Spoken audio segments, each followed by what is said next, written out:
book of the week from last week that I will talk about tonight is The Comfort Book by Matt Haig. And just as the title implies, The Comfort Book, it's a very comfortable and pleasant book to read by Matt Haig, who is an English author. He has written also some books of fiction. A notable one is The Midnight Library, which sounds interesting from what I've heard of it, but I've not read it. And so in this book, The Comfort Book, the author, Matt Haig, shares many different little short stories, short snippets of different things that might give you some comfort. Some are literally 1 or 2 lines long. Some are maybe 2-3 pages at most. They're all very brief, but sharing different small things. Some are even quotes from others here and there. Some are some of his own personal stories, some stories of other inspirational figures, and some are even as simple as a recipe for making peanut butter on toast, or about making hummus and why he likes making hummus so much. So it's a very personal and personable type of book where you can connect with it and you get to feel like you are knowing the author a bit better. And something he also shares several times throughout the book are his own struggles with mental illness, where at the age of 24, he didn't think he would see the age of 25 because he was suicidal and feeling so poorly, dealing with depression, panic attacks, and even I think some OCD. But he dealt with some pretty significant mental health issues and mental illnesses, and he shares that throughout the book several times. And I think he has a memoir that I don't know the name of right now off the top of my head, where he also gets into details about his struggles with mental health. And so this book, in that sense, based on what he's been through, I think he also is sharing this with anyone who might just want to read something that can make them feel a bit more comfortable or help them get through a difficult time. And I think it definitely can do that. And I felt that as I read the book, different parts resonated with me in different ways. Some parts I was just thinking, oh, that's nice advice. Some of it I couldn't connect to as much. Maybe I didn't feel like it was relevant to me in some ways. But frequently he made some very, I think, good points, some of which I will share with you today. And so, as I mentioned, it's a comfortable read in the sense that also you can really read any part of the book. There isn't really a chronology to it, or you have to read page 20 to read page 40. You can just pick up any part, and as I mentioned, they're all very brief. The longest will be like 3 pages, but some of them are very short. So I made some notes on a few that I really liked. I liked many of them, and obviously won't share all the ones I like, but some specific ones I will share with you. So early in the book, here's one. The title is "You Are the Goal." You don't have to continually improve yourself to love yourself. Love is not something you deserve only if you reach a goal. The world is one of pressure, but don't let it squeeze your self-compassion. You were born worthy of love, and you remain worthy of love. Be kind to yourself. And so I thought that was a very sweet, kind one, focusing on self-compassion, the sense that you are enough. You don't need to do something to be worthy of love, which I think sounds very, very simple, and it is, but it can be very, very difficult for people to genuinely feel that because of the world we're born in, and more specifically the family and the environment you are raised in. You can have the sense that you are not just worthy of love just for being, that you always have to be better or earn that love. And so I thought that was very well put, the way he explained it, that you are the goal. You don't need to improve. And paradoxically, yes, you can accept yourself, but it doesn't mean you don't want to keep improving or getting better as well. Sometimes people think if you accept yourself, that means you think you're good enough in the sense that nothing can be improved on. You can be good enough, but still see yourself as a work in progress. So I liked that. And then opposite page of that, there's this line that he puts throughout the book: nothing is stronger than a small hope that doesn't give up. Nothing is stronger than a small hope that doesn't give up. And so this sentence comes up throughout the book. There's actually a few times where it's written on a page 10, 12 times. And so in a way, it's kind of like a mantra. Nothing is stronger than a small hope that doesn't give up. And I can imagine that quote if you are feeling really, really down You might not have a lot of hope, but as long as you have a small hope that doesn't give up, nothing is stronger. That means you can still overcome whatever it is that you're facing. And that theme comes up a lot, of facing your feelings, of recognizing whatever you're going through, it's not forever. That we feel things, but it doesn't mean we're going to feel that way forever. Here's another passage, another page. To be is to let go. Self-forgiveness makes the world better. You don't become a good person by believing you are a bad one. I like that one. You don't become a good person by believing you are a bad one. And so this also relates to this theme of self-compassion. Sometimes we think that we have to be hard on ourselves to improve or to become good. And so I think that's a clever way of putting it, that you don't become a good person by thinking you're a bad one and beating yourself up about it. Self-compassion actually helps you grow far better than beating yourself up. Here is another one that I liked. This is a quote from philosopher Soren Kierkegaard. Life is understood backward, but it must be lived forward. I really love that quote. I'd seen it before this book, but when I saw it, I had to make note of it. Life is understood backward, but it must be lived forward. And so often we might experience something or go through things that we can understand after the fact, but unfortunately life can only be lived forward, barring some kind of quantum physics or other types of advancements. But we can only live our lives forward, but we can really make sense of it backwards, which make it difficult. And that's actually why, at times for myself, but also with my clients, I will ask them to think about their future self, if they're much older, whether it's on their deathbed or getting old of age, and thinking what might they regret that they didn't do if they don't do in their lives. And we're at times, in general, not very good at predicting some of these things, of what we're going to feel in the future, what we're going to think in the future, but it can be a good way of recognizing the value of our lives and how it's finite. You don't live forever, and we all know that logically, but in a way, emotionally, we almost function that way, that I can always do this later. I can always find another time to do it. But sometimes I think it's good to go to our death and think about what might I regret not doing, to put a pressure on ourselves to create a sense of urgency to push forward, to do something, to not wait. You aren't guaranteed a tomorrow, or you don't know how many tomorrows you'll be guaranteed. There might not be another chance to start, and you likely won't regret starting something sooner. So it can be good to give yourself that push. Here's another one I thought was interesting, not just because the second word is therapist, but it's called a paradox. So let me read it to you. A therapist once told me that the most common complaint he heard from his patients was the feeling that they didn't belong, the feeling of being an imposter or of being outside things, of not fitting in, of failing to connect easily with people.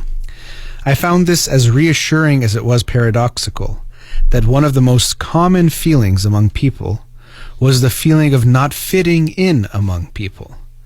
The comfort, then, is the weird truth that in one sense we have most in common with others when we feel awkward and alone. Isolation is as universal as it gets. And so I thought that was really interesting and very true, this paradox that almost all of us can at times feel like we don't fit in, that we're not like others, or we can't fit in among people. But in an interesting way, there's this paradox that although we think we're separate and so not like others, almost everyone or so many people have that feeling. So really, even in that feeling, we are like so many other people. So I thought that was an interesting paradox when he put it that way. So you might think you're the only one that feels a certain way, but very often it's actually many people, or most people, will struggle in a particular way with certain things. Here's another nice one. The title is Check Your Armor. Check your emotional armor is actually protecting you and not so heavy you can't move. Check your emotional armor is actually protecting you and not so heavy you can't move. And I think this is a really nice way thinking of it as armor, but armor protects us, but also can limit how much you can move, how fast you can move, some of the things you can do. And this is exactly what we do in an emotional sense. we create this armor to protect ourselves, and usually we create this armor in childhood by looking at what's in our environment. Really, it's an unconscious way of making our way through our particular world. Maybe don't share too much of this kind of feeling. Always be on the lookout for not upsetting someone. Make sure you get someone's attention in this way.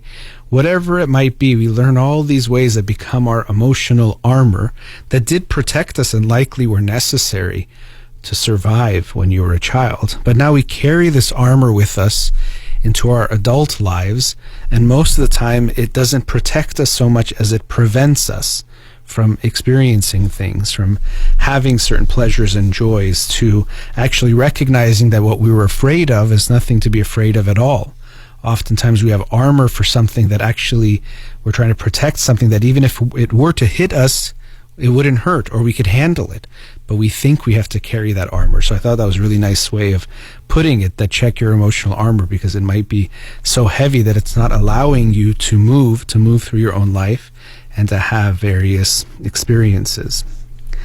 Let it be. Here's another one. Let it be. Get out of your own way. Being yourself isn't something you have to do. You were born yourself and you didn't even have to try. In fact, trying is the whole problem. You can't try to be. You can only let yourself be. And again, another simple but challenging thing, because sometimes we'll give people advice, just be yourself, be yourself. And it is kind of a trite piece of advice. But the interesting thing is usually we think, okay, I need to try to be myself, or I have to put effort into being ourselves. But we actually recognize that it's trying that gets in the way of being yourself. Being yourself is just you allowing it to be there, or to be expressing yourself. It's when we try to protect ourselves, again, going back to that previous one, to not get hurt or get rejected or to fit in a certain way, that we put this effort to actually not allow ourselves to be expressed, to not share that. So I thought that was an interesting way of putting it, that you have to make sure you don't try, because trying is what's getting in the way. Now, a book called The Comfort Book, it was interesting for me because I do obviously think it was very sweet and kind, and I think it can be helpful for anyone, especially if you're going through a tough time. But comfort, if you've listened to my show often, you'll hear it. It's kind of like the boogeyman. It's something kind of bad, that you shouldn't get comfortable, that the comfort zone is bad, that you need to get uncomfortable. And I didn't get the sense he was saying we shouldn't get uncomfortable. He actually says that a lot. So I wanted to read this one, which is actually titled The Discomfort Zone. A kind of timidity can set in with familiarity, a fear of change. We can end up stuck in jobs we don't like, in unhealthy relationships, with similar unhelpful attitudes. We call this the comfort zone, but often it is the opposite, a discomfort zone, a stagnation zone, an unfulfilled zone. It is surprisingly easy to walk through and out once we decide to. And what we see beyond the discomfort is in fact a deeper comfort, the comfort of being the best possible version of us, beyond the pattern or code of established behavior, less coded, more human. So here he's talking about actually the comfort zone, and he puts it in quotes, and that's something that I often talk about, that when we hear comfort, as is kind of the theme in this book, but sometimes when we think of comfort, we think of a comfortable chair, which makes us feel good to sit in it, and that's good. But usually when we talk about a comfort zone in our lives, we're just talking about what we're used to and what comes easy to us, but it doesn't mean we feel good. And he talked about a stagnation zone, an unfulfilled zone, and that's usually what I would say is something like your comfort zone leaves you unhappy, unsatisfied, and unfulfilled, that you are used to it and it feels good in that sense, but it's not going to make you feel good about your life in the long term. And so we have to embrace discomfort and get comfortable being uncomfortable in order to truly grow and really live a fulfilling life for ourselves. And so there were so many other ones. The last one that I'll just touch on before the commercial break, How to Look a Demon in the Eye. It's about how facing our negative feelings can be so helpful. And so the demon, this monster, our bad feelings, whatever it might be, a fear, we often think that it's a big thing that we can't face. But only when we face it will we realize we can overcome it, that it's not that scary, that we can get through this difficult time. And whatever it is that scares us in our lives that we think we can't face, once we do it, we see that we're actually much more capable than we think or that we believed. And also, when we have a feeling or a thought in the dark, it can cause a lot of harm. But when you bring it to light, it loses that power. So I liked that one as well. So the book is full of these snippets of knowledge, wisdom, stories, inspirational stories, and some quotes. Very sweet book. I think a nice book to read. You can have it by your bed or just scroll through it or skim through it. Also maybe be a nice gift to give to someone as someone comforting them. But I think it's a nice book to have when you're in a dark place, to really help you feel a little bit better. So that was The Comfort Book by Matt Haig. Let's go to a commercial break. We'll be right back.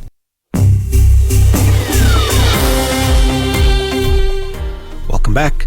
So I discussed the book The Comfort Book by Matt Haig. I definitely enjoyed reading it, and I did touch on this topic of comfort as this sort of bad word that sometimes comes up when we talk about self-help or self-growth or motivational, inspirational types of talks or videos and things. And I think there's a lot of wisdom in that as well. And so here we have another one of our dilemmas or balancing acts that we have to figure out in our own lives. Sometimes for our children or other people, we might feel the same thing, but we have to figure out for ourselves, because I thought it was very nice to have a book on how to comfort ourselves, and also it did talk about self-growth in ways also. But there are times when we need to push ourselves and to not necessarily give in to what's comfortable. And it's not going to be black and white or easy to know which one we need now. Do I need to take a break and be easier on myself right now, or should I actually push myself? And both can be done with self-compassion and self-love. That to me is a very important part of it. But sometimes we have to decide which one we need to do right now. So that point I want to make very clear, that you can, and it would be beneficial to do both with self-love. Even if you want to push yourself, it's not you're a loser if you don't do it, or don't be this or don't be that, and being hard on yourself. It could still be in the sense that I want to do it for me. I want what is best for me. So here are just a few points on self-compassion. Kristen Neff is someone who's very, very well known. She wrote a book called Self-Compassion, and a more recent one, I'm blanking on the title, but she has done a lot of research and written about and talked a lot about this theme of self-compassion, how we often think, or there is this sense that if we are compassionate with ourselves, we think of it as this overly indulgent type of a parent that just never says no, gives you whatever you want. You don't have to work hard. You don't have to try hard. You just deserve to relax and have the world handed to you. And so often people think that this is what people think of, or what they mean when they say self-compassion. It's just, I'm going to be too easy on myself. And that's not at all what self-compassion needs to look like. Genuine self-compassion means I'm going to love myself, so I want what is best for me, not just what is easiest in the moment, but I can love myself and think, you know what, I want to push myself on this right now because I know that'll be good for me. Or this would be more fun, but I want to work on this because I have this test tomorrow and I want to study right now because I want to feel prepared and do well. That's going to feel better for me long term. And so people often think the only way to push yourself is to beat yourself up or be really hard on yourself or have no flexibility when it comes to anything, because that's the only way you can really do well or push yourself. But this is not true. And actually, what we often find is that people who are too hard on themselves don't push themselves, or if they do, it can be inconsistent, or areas of their life will be completely neglected. Because if I know that once I encounter a mistake, I'm going to beat myself up, well, then I might try to avoid seeing my own mistakes. So people who don't have self-compassion and who are very hard on themselves and beat themselves up, you will notice this pattern. They will sometimes hide a small problem or issue until it becomes a bigger one. Or if there is something big, they'll try to not look at it until it becomes too big to avoid, because they know that once they find that problem, they are going to have to punish themselves, or it's too hard to accept that. The analogy that sometimes is used is if you have two kids and if they both break a vase and then their parent comes home, if the kid thinks that my mom or dad is going to beat me up if they find out I broke the vase, they're more likely to hide it, try to literally, in this case, sweep it under the rug. Whereas the child who knows their parent might be disappointed, but will still respond with compassion, they are much more likely to tell them, you know what, I did something. I broke this vase because I was playing in the house. The parent might be a little disappointed, but if they respond with compassion, this child will feel more comfortable telling them. And the other child will just try to hide it, pretend like it never happened. And so people do this to themselves in their adulthood. They hide things from themselves because they're trying to avoid their own punishment. So that was just a point about self-compassion and how it relates to this topic. So coming back to this issue of trying to figure out when is it that I want to push myself and when do I need a break, I think at some level it's important to look at the role that our intuitive sense of self has, of knowing what we need in a moment. But I think it can be hard to completely trust that. So I'm very big on listen to the feelings and the voice inside of you. Try to pay attention to what's going on inside of you. But I also think it's another simplification to just think your intuition is always right, or it's always going to lead you the right direction. First of all, I think your intuition might be one thing, but it's not always going to have just one feeling. It's going to have sometimes competing feelings that might be in there. I don't think it's going to be just this one voice to begin with. And secondly, we all have different ways of dealing with things that aren't good, going back to the comfort zone, that might be the way that feels the easiest or the best to us, but that might not serve us. Even pathological things like addiction, which I think I'm going to end the show talking about. So what might feel really right to us in the moment might be really wrong for us. And so I don't think, unfortunately, we might want to let ourselves off the hook of having to do the difficult work of always looking at what's going on and thinking about what's going on. We can't just say, well, my feeling is this, so I'm going to do this. It must be right because it can never be wrong.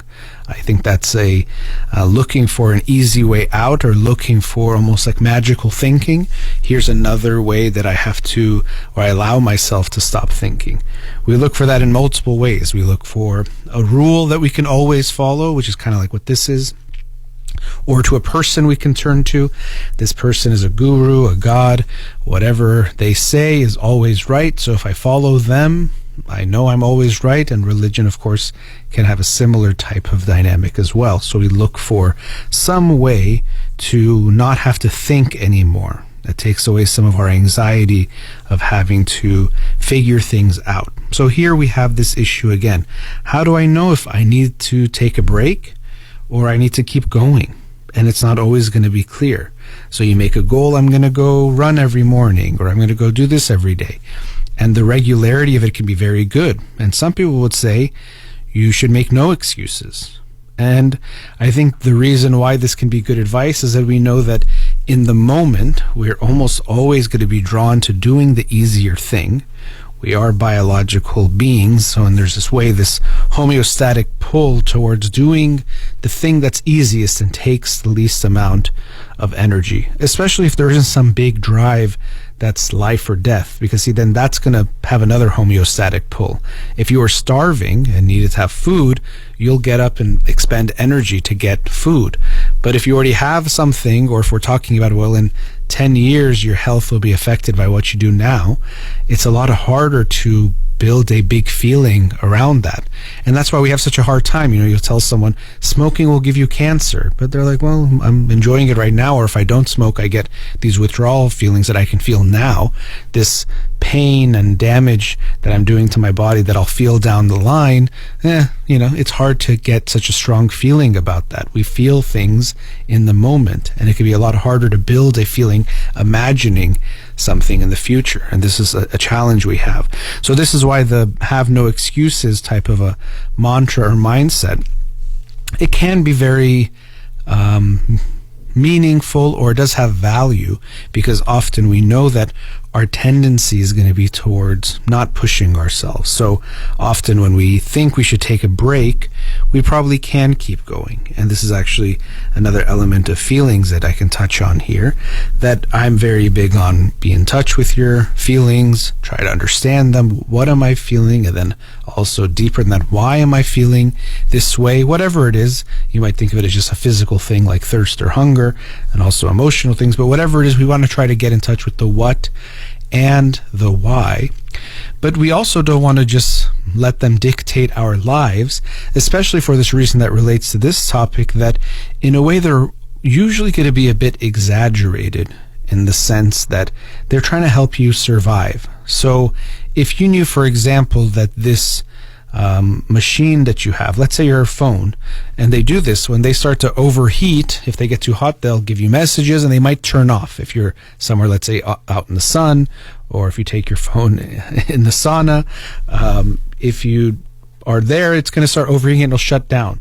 Now, if you were designing the mechanism that would respond to this, you would probably want it to shut down or give you signals before it's going to actually break, to protect it. And so in a sense, our emotions are the same way.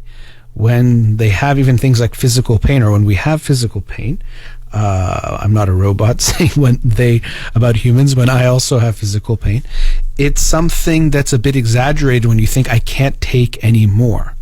And this is something that ultra marathon runners and people who do some extreme types of physical feats, they know that. They say there's a sense you have that your body's saying literally if you keep going you're going to die, but they know it's not true. Now, people can get hurt doing those same kinds of things, so it's not that nothing can hurt us, but that these signals are in a way giving us a bit of an exaggerated warning signal.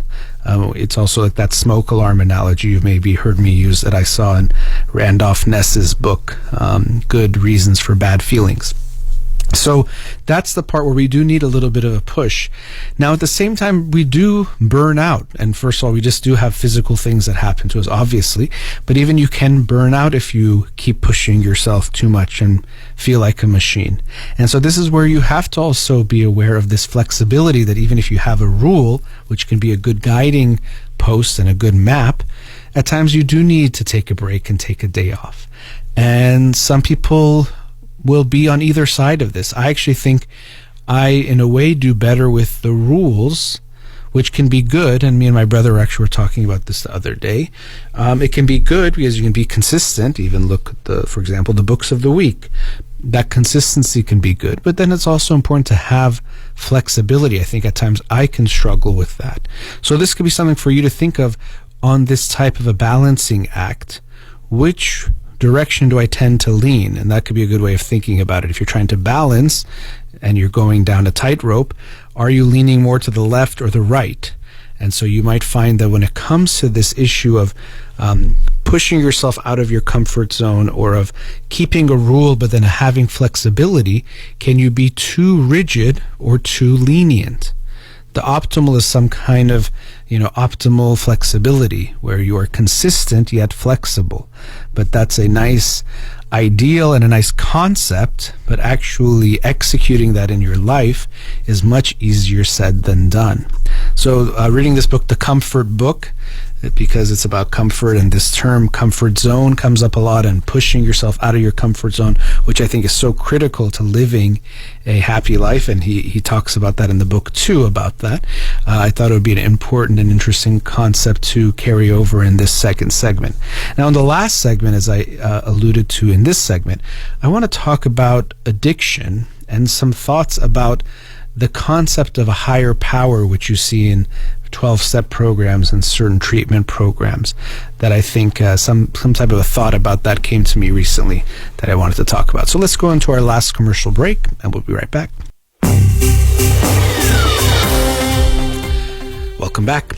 So, discuss the book today, The Comfort Book by Matt Haig. And in the previous segment, I was talking about comfort and how we at times need to be uncomfortable and finding a balance between pushing ourselves and creating rules or creating types of goals that we have, but also having the flexibility to give ourselves a break, and how it's not an easy thing to know which is the right thing to do in a given moment. And so we have to always be trying to pay attention and evaluate another balancing act that we have to have in this life.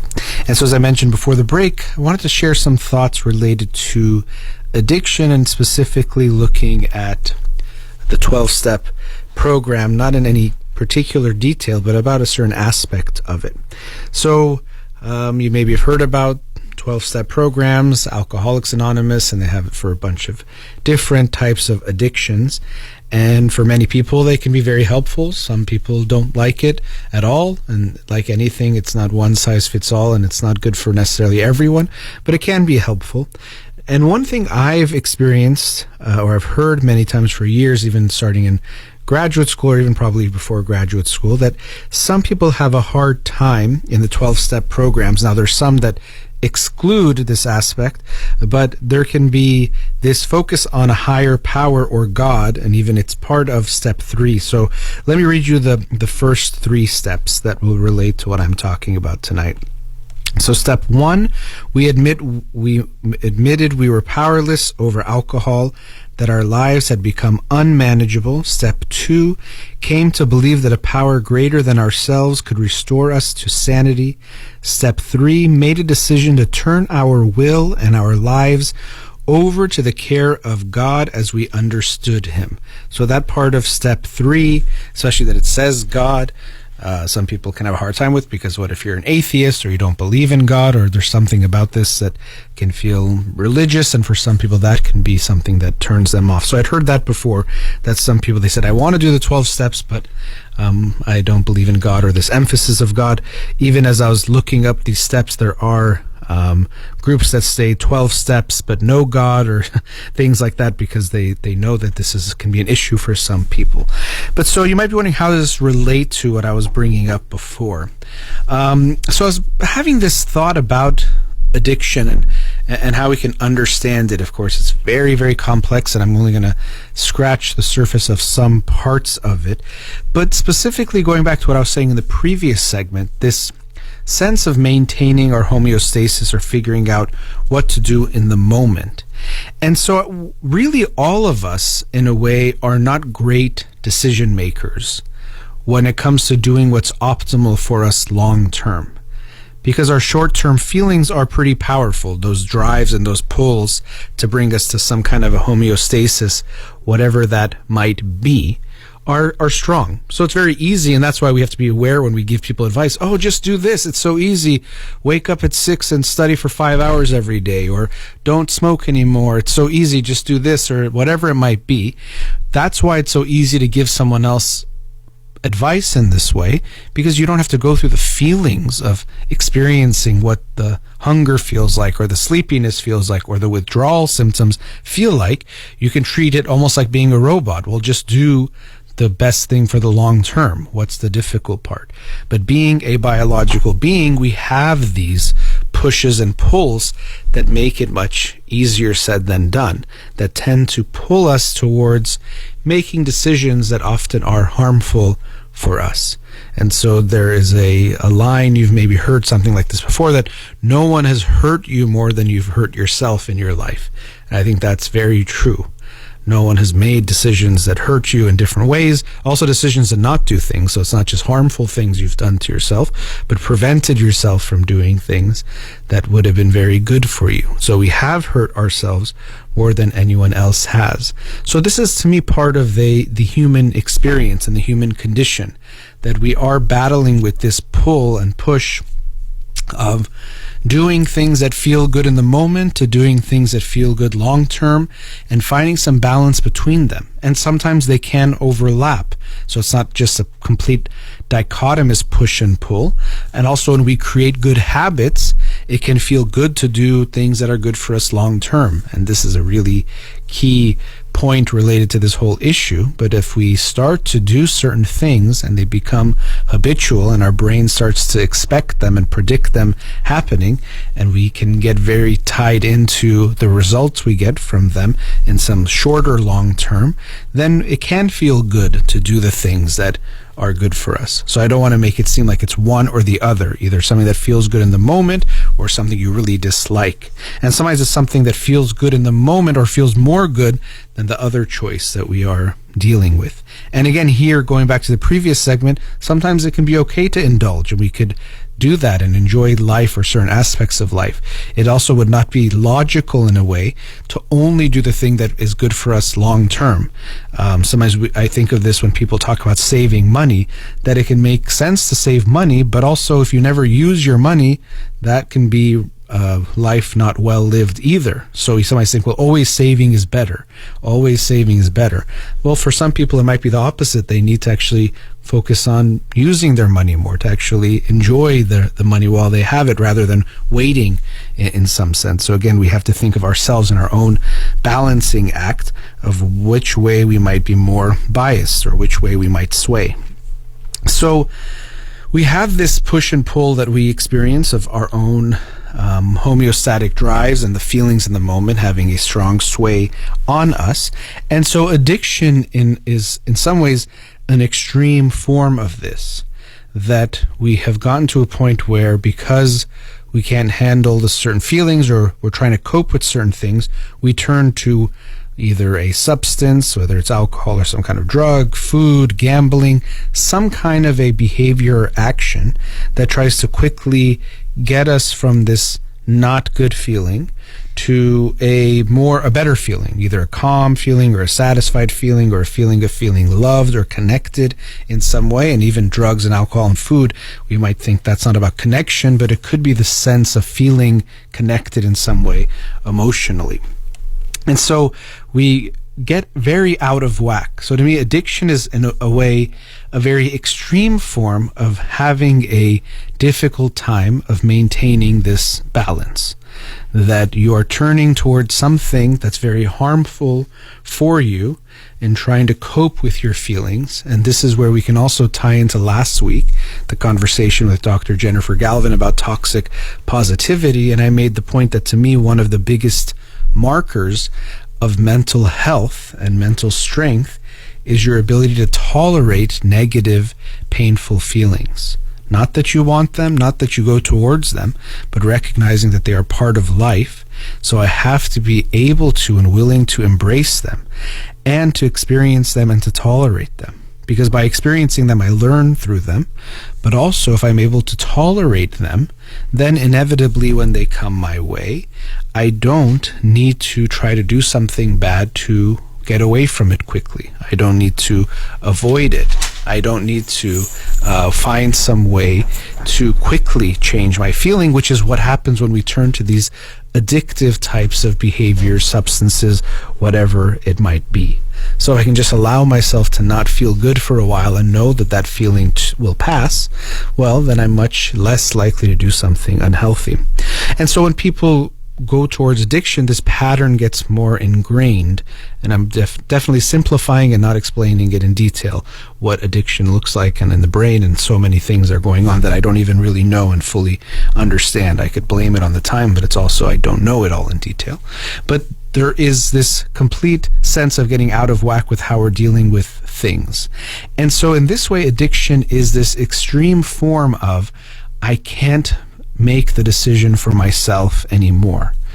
I can't decide what's best for me.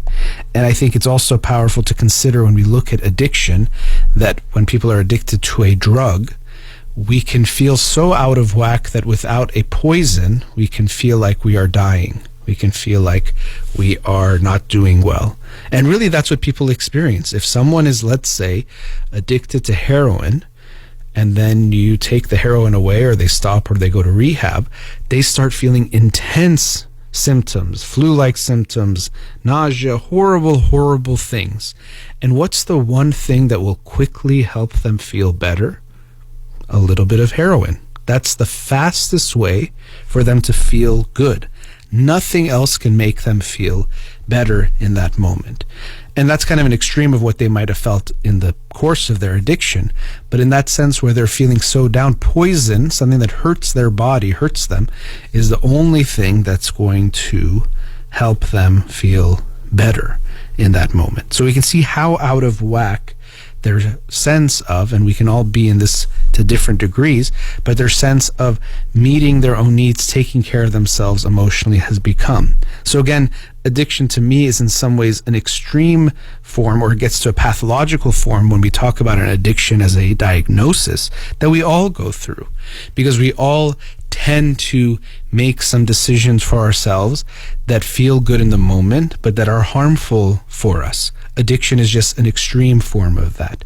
So I hope this is also a way of, first of all, many more of us have an addiction than probably realize.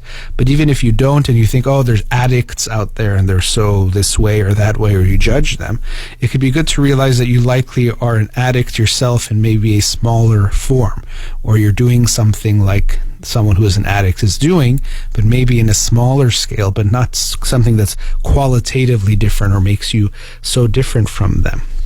So to me, coming back to this concept of the 3 steps, I think it does make sense that you first have to admit you're powerless over, if it's alcohol, it's Alcoholics Anonymous, alcohol, that I can't balance with alcohol, or I can't, first of all, I might need it if now you've become dependent on it, but even still, the way I cope with alcohol or the way I relate to alcohol is something that I can't myself keep in balance. I can't be someone that can occasionally drink or can do it in some small degree. I can't do that. And so the part of having to have necessarily a higher power, to me, it can be that for many people, and it can be a spiritual and religious journey for them. So I'm not saying don't do that. But to me, essentially, the concept of what we're looking at is I'm realizing I can't make the decisions for myself, which can in some ways feel weak, or you might think we should be able to and be strong enough.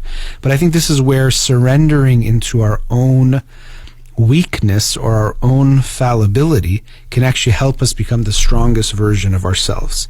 That, you know what, when it comes to alcohol, I can't make the right decisions. I need something outside of me, people, a group, a sponsor, to do that. And I'm not in a way trying to promote 12 steps as the way to get out of addiction, but using some of their language and using that type of mindset where I think it does make sense, because we're realizing I can't be the one to make the decisions. It really just, that's how it is. I'm realizing it can't be me to only be the one. Of course, you have to live your own life, and you can't constantly be under some kind of, let's say, surveillance. But that's why people, when they have a sponsor 24/7, they want to be available, because of that quote-unquote moment of weakness. When it hits, you have to be able to call on someone to help you make a better decision that you might make on your own. So this concept that it has to be a higher power that's God, I can get that. That can have value for people. But to me, it's more the sense that I'm realizing I can't make the decision for myself. And to me, we all would benefit for that. In a strange way, I can make better decisions for you, and you can make better decisions for me, of course, with some communication, because you're the one that's getting the messages from inside your body of what's really going on. So I need that. That could help each of us give that feedback. But still, really, in a way, if we let someone make decisions for us, it would be better in that way, of that long term. And so when we get to addiction, it's that you've gone to such a bad place that, you know, you have to just completely give up, and you lose some things. You lose some of that sense of freedom that, even when I say that people make decisions for each other, you think, well, I don't want someone making decisions for me. I want to do it myself, which makes sense. But someone who's dealing with addiction, the problem is so big, they're willing to surrender that freedom for that sanity, to be able to live a life that they can be okay. So we can understand that. So just this point, as I'm wrapping up the show, to me, it was just striking me that we all are realizing in a way that we can make bad decisions for ourselves. In addiction, this gets to an exaggerated form. And so this higher power, but it's really an outside power. I can't make the decisions. Something outside of me must help me make the decisions, because I won't make the right ones myself. So just some thoughts about that had come to me recently. All right, that brings us to the end of tonight's show. As always, a big thank you to Amir here in the studio. You've been listening to In Session with Dr. Farid Holakouee. Hope you have a wonderful night.